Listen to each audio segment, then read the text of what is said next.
सृष्टि मंगलम सेवा समिति में आहार, उपकरण, ज्ञान, औषध, करुणा जैसे महान कार्यों में सराहनीय सहयोगी परिवार हैं श्रीमान अनिल कुमार जैन, IPS रिटायर्ड, श्रीमती शशि जैन, जयपुर। अध्यक्ष श्री आदि सृष्टि मंगलम श्री महावीर जी द्वारा आहार व्यवस्था में वार्षिक सदस्यता प्राप्त की।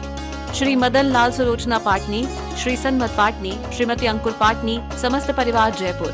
मंत्री श्री आदि सृष्टि मंगलम श्री महावीर जी द्वारा आहार व्यवस्था में वार्षिक सदस्यता प्राप्त की। श्री अनिल कुमार जैन, श्रीमती चंद्रकांता जैन, डॉक्टर ऋषभ, श्रीमती गरिमा, श्री रजत, श्रीमती साक्षी आदि लुहाड़िया परिवार। कोषाध्यक्ष श्री आदि सृष्टि मंगलम श्री महावीर जी द्वारा आहार व्यवस्था में वार्षिक सदस्यता प्राप्त की। डॉक्टर अंजलि जैन, धर्मपत्नी, श्री अजय कुमार जैन, समस्त परिवार जयपुर। परम शिरोमणि संरक्षक का पद प्राप्त किया। श्रीमती राम प्यारी बाई, समस्त परिवार मुगावली। श्रीमती विमला जैन, श्री नरेश, रीता जैन, अर्पित, कृति जैन, अंकित, शिवांगी जैन, वत्सल जैन, महिता जैन, सहज जैन, चंद्रनगर अजमेर। श्री विनय कुमार जैन, श्रीमती सरिता जैन, पुत्र श्री अंकुर जैन, पुत्र वधू श्रीमती सीमा जैन, पौत्र दिव्यम जैन, शालीमार बाग दिल्ली। श्रीमान निर्मल जैन, अहमदाबाद, शिरोमणि संरक्षक का पद प्राप्त किया। श्रीमती राजबाला जैन, श्री सुनील जैन, स्वर्गीय छाया जैन, स्वर्गीय राहुल जैन, देवांशी जैन, मास्टर सिद्धांत जैन, दिल्ली द्वारा कमरे का निर्माण। श्रीमान सज्जन राज, श्रीमती पुष्पा देवी नाहर, साइदा पेट, चेन्नई।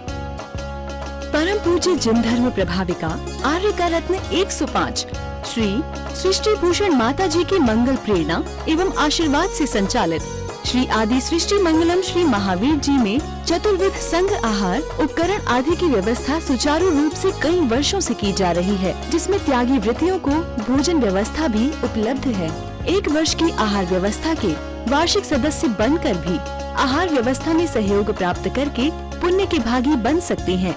वार्षिक सदस्यता योजना में 365 दिन के लिए 365 सदस्य नामांकित किए जाएंगे, जिनका नाम आहारशाला में अंकित किया जाएगा। सहयोग राशि मात्र 11,000 रूपए। आप अपनी सहयोग राशि दिए गए बैंक खाता विवरण में जमा करा सकते हैं। श्री आदि Srishti Mangalam Samiti, bank of Baroda, Shri Mahavir ji. Account number 011-901-000-27378। IFSC code BARB 0SHRIMA। IFSC code का 5वां कैरेक्टर 0 अर्थात 0 है। संपर्क सूत्र 9376571002 और 7300741008। आपके द्वारा दिया गया दान आयकर की धारा 80G एवं 12A के अंतर्गत कर मुक्त रहेगा। मौन खड़े हैं मंदिर सारे, चुप हैं शास्त्र और गुरुद्वारे, इनमें प्राण जगाना होगा और धरती पर करुणा बरसाने महावीर फिर आना होगा। टूट चुका है धर्म का संबल, टूट चुका है धर्म का संबल, पापों का होता अभिनंदन, चारों ओर मचा है क्रंदन, समता स्रोत बहाने महावीर फिर आना होगा। धरती पर करुणा बरसाने महावीर फिर आना होगा। मुझे बहुत खुशी होती है कि आज 2500 वर्ष के बाद भी लोगों के अंदर परमात्मा के प्रति ललक है, एक उनके प्रति एक जिज्ञासा है। मंदिर हैं, मस्जिद हैं, गुरुद्वारे हैं, उनके पास आने वाले लोग भी हैं, जग तरह तरह से अपनी इबादत, पूजन, आराधना करते हैं। लेकिन मंदिर इतने बढ़ गए हैं, धर्म तो लुप्त सा होता जा रहा है। मंदिर बढ़ रहे हैं लेकिन इंसान के अंदर की मानवता घट रही है। मैं कहती हूँ मंदिर ऐसे बनाओ, अपने मन को मंदिर बनाओ, जहाँ जाओगे वहीं मंदिर हो जाएंगे। आज आदमी मंदिर के नाम पर भी राजनीति कर लेता है। आपको पता है, जिस प्रकार से आप कहते हैं कि हमारे दुकान का माल अच्छा है, इसका मतलब दूसरे का माल अच्छा नहीं है। आप कहते हो ये परमात्मा सच्चे, इसका मतलब दूसरे परमात्मा झूठे हैं। ये पार्श्वनाथ की मूर्ति अच्छी है, ये चमत्कारिक है। अरे पार्श्वनाथ भी 2 होंगे क्या? पार्श्वनाथ तो एक ही हैं। लोग कहते हैं इस मूर्ति में चमत्कार, ये मंदिर सच्चा है, ये मंदिर अच्छा है। मैं कहती हूँ यदि पार्श्वनाथ होंगे तो क्या सोचते होंगे तुम्हारी मूर्खता पर कि मैं तो एक हूँ और मैं एक भी नहीं, देह से अतीत हो चुका हूँ और ये देहधारी अभी मेरी देह पर लड़ रहे हैं।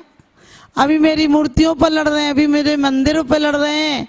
एक कहता है आंख निकाल दो, एक कहता है लगा दो। मैंने कहा सच में कोई हो तो कहे मुझे दूर रखो, तुम लोगों के पास नहीं रहना। एक बार आंख बनती है तो कितनी तकलीफ होती है। और रोज भक्तों 11 बजे तक लगी रहेगी, उसके बाद निकल जाएगी। अरे हद बात कर दी।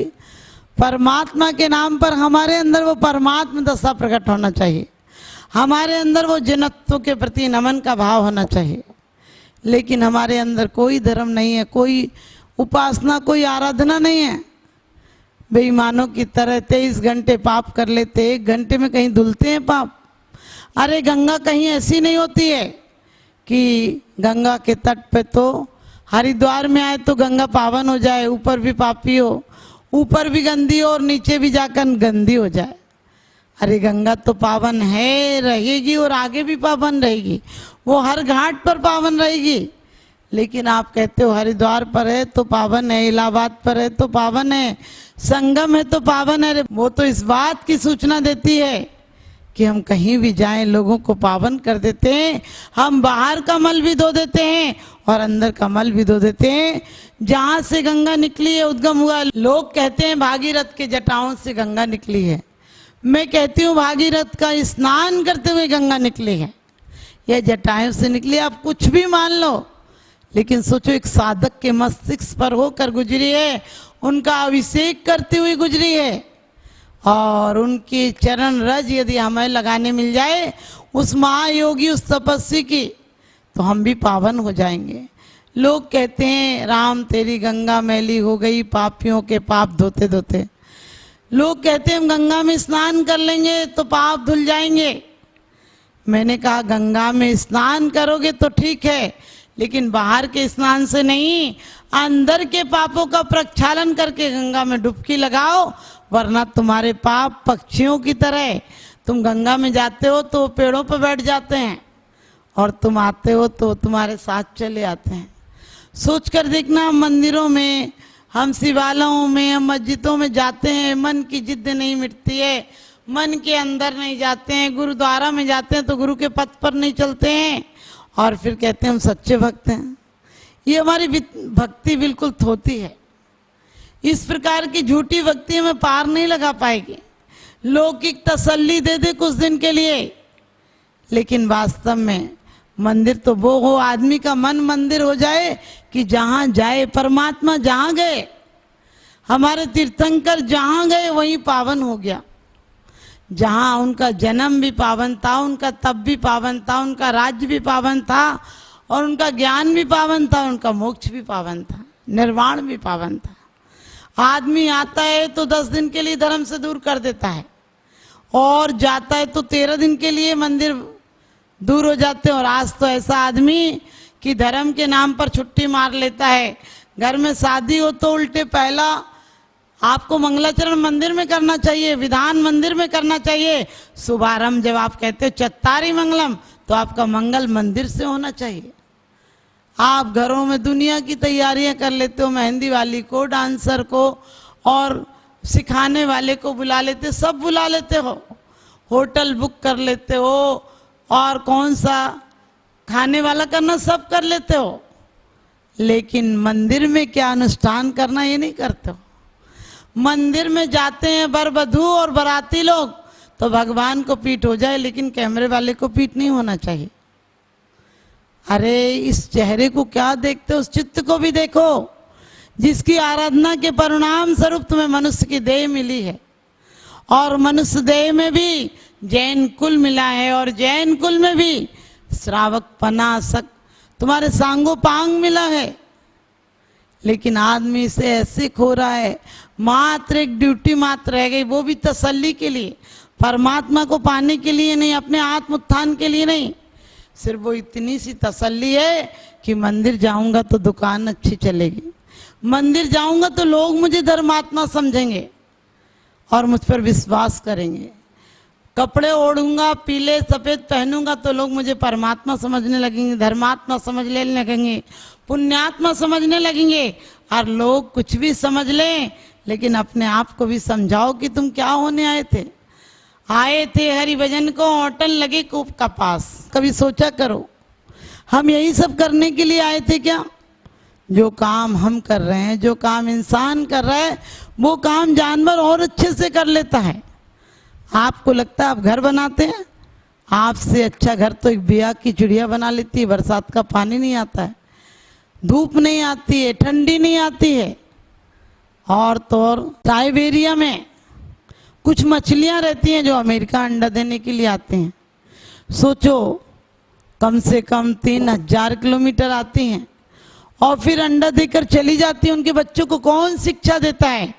वो बच्चे जैसे ही चलने लायक होते हैं, मछलियों के बच्चे, मछलियां, वो फिर साइबेरिया चली जाती हैं, फिर वहां से आ जाती हैं। आप सोचिए, आपसे ज्यादा वो ज्ञानी हैं, आपके साथ ज्यादा उनको अनुभव है। अपने बच्चे कैसे पालना, कहाँ जाना, किस वातावरण में। कई हंस पक्षी आपने देखे होंगे, ज्यादा उधर सर्दी पड़ती है तो इधर आ जाते हैं, क्योंकि वो भी जानते हैं किस जलवायु में हमें रहना। और तुम कहीं घूम आते हो अमेरिका, पेरिस आदि, तो क्या बड़ी बात है? कोई घूमना बड़ी बात नहीं है। यदि घूमने में तुम अपनी बादशाहियत समझते हो, यदि घूमने में तुम अपनी तारीफ समझते हो, तो 84 लाख योनियों में घूमे हो, और कितना घूमोगे? 4 गतियों में घूमे हो, 84 लाख योनियों में घूमे हो, एक एक योनि में एक एक पर्याय की जघन्य से लेकर उत्कृष्ट आयु तक पूरी की है। उसके बाद भी अभी मन भरा नहीं हमारा।